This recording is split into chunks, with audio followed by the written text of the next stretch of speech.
Ladies and gentlemen, I love those guys. They're fantastic. I feel like, yeah, I'm going to make sure that they have a great career. Just like I made sure for myself. See? Look where you can get, kids. Anyway, I'm going to bring up, now listen, our next guest she's got like 5 minutes, she's got to hurry up. She's a super busy comic, and comics literally just sort of drop into places and do a set and then go to another one. So she's going to go to another one after me, so I'm kind of annoying, but no, I'm so kidding. She's a dear friend of mine. We did a show together, spent a long time in a dressing room, so we got to know each other very well. Erin Maguire!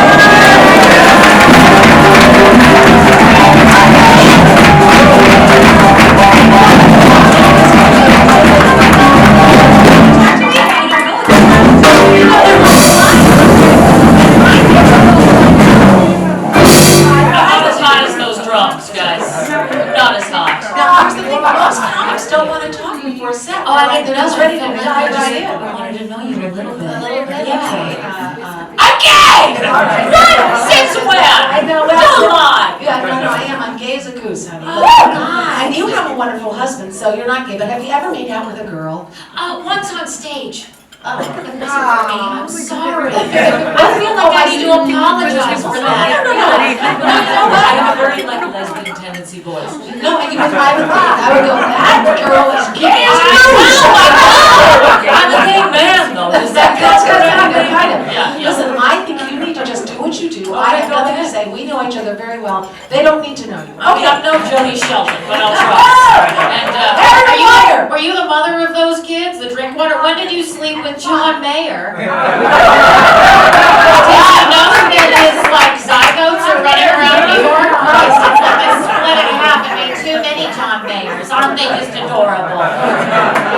Thank you guys so much for coming out tonight. How you doing? You're not dead, right? Yeah, we tried. And it just keeps coming back, man. Like Crocs. You can't kill what doesn't want to die. New York will never be dead because there's things you can do here that you can't do anywhere else in the world, right? Yes. Yeah, I kicked a pigeon. Yes. Can't do that in Idaho. You can, but it's their dinner.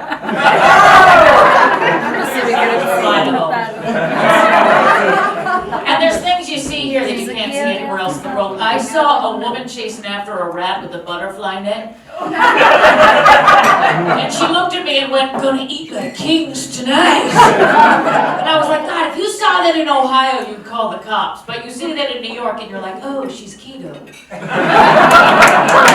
fat carbs, man, pure protein. I know the city's healing because I got catcalled in my mask, so I still got it, baby! I love a mask catcaller. That's a guy with no standards. The guy sees 1/3 of your face and is like, I'm fine with it. Some guys are ass men and some like boobs, but this was a forehead guy. I work hard on my eyebrows, you know. My catcalls have always been crap. I was running down the street one day and a guy went, "Redhead, running!" That's it. That's all. That's not catcalling, that's narrating. I felt like I had to chase after him to see what I did next. Like, what happened? Did I make my train? You have all the answers, Morgan Freeman. You tell me. And now we're in winter. This is my season. Summer is not my season. Summer is a ginger winter. That is when my people go inside. So I don't tan, I vaporize.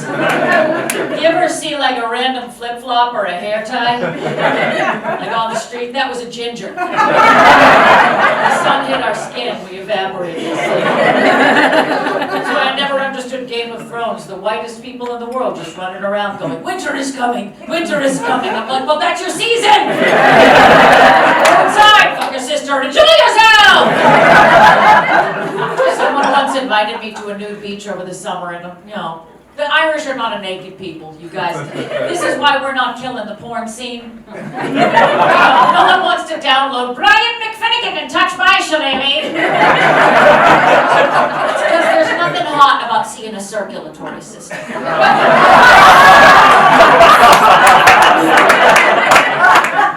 Watching Irish porn porn like, God, what is that, 2 x-rays? See that guy's liver through his stomach. Disgusting. Winter's my mother's favorite season. She loves climate change. She does, it's her thing. I don't know what age the Weather Channel becomes your porn, but it happens, and it's coming for all of us, you guys. She really gets off on a disaster event. Like, she's a MILF, she's a mother in love with floods. And she loves snow. Like, when a blizzard's coming in, when we had that snow a couple weeks ago, I call her and talk to her, and she doesn't know that she sounds filthy when she's talking about it to me. She's like, well, I was supposed to get 12 inches tonight, but I've heard that before.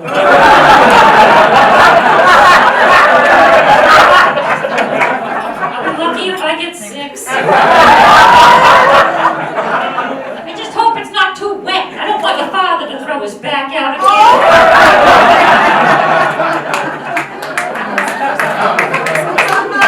The spreaders are coming and I'm ready to get plowed. I said, gosh, you know what, Ma, that's a lot to take in. She's like, I know, 12 inches.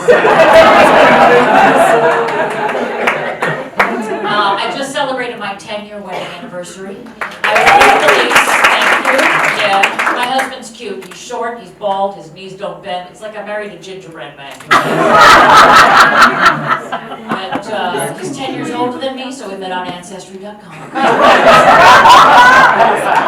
That's good, because he's older and he's shorter, which means I can take him. You know, I watch a lot of true crime, and I know it's always the spouse that does it. And they can't do it if they can't reach the knives. We ran out of things to say to each other during the pandemic. Yeah.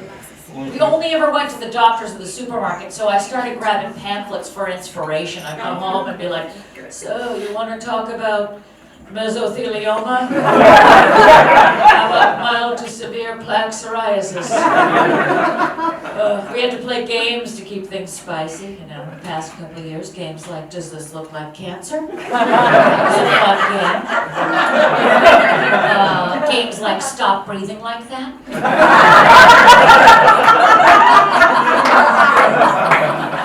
And, oh, you're still here. Made me realize married people don't write love songs. If you're hearing a love song, that's not a married person. Every love song is like, love you, want to touch you, want to be around you. If married people wrote love songs, it'd be, why can't you flush the toilet twice? You're an animal! That doesn't sell albums, you know. It's not like Grammy of the Year goes to Usher for his song, Why Did You Buy So Many Goddamn Potatoes, Girl? Everybody's got an anxiety disorder now on the other side of this. On behalf of those of us who have been here for a while, I want to say welcome. Anxiety, guys. I'm a kid of the 80s. We're the OGs of anxiety. I grew up playing the board game Operation. Yeah, a game where you have to operate on a man whose eyes are wide open.